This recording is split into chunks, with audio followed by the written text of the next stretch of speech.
لما بتعرفوا ان في عيلتكوا او صحابكوا حد قرب يولد، ايه اول حاجة بتيجي في دماغكم؟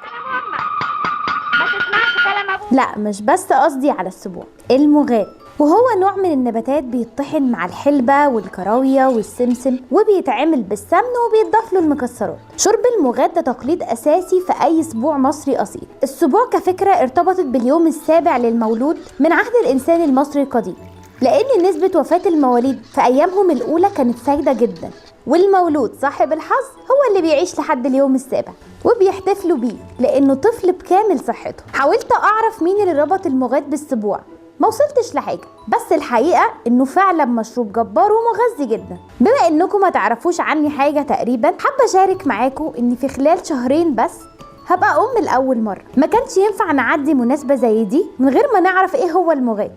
واللي مش من مصر قولولي، هل تعرفوا المغاد؟ ولو انت حامل او تعرفي واحده حامل ابعتيلي، هل هتشربي المغاد لما تولدي؟ المغاد مشروب من طعم البيوت.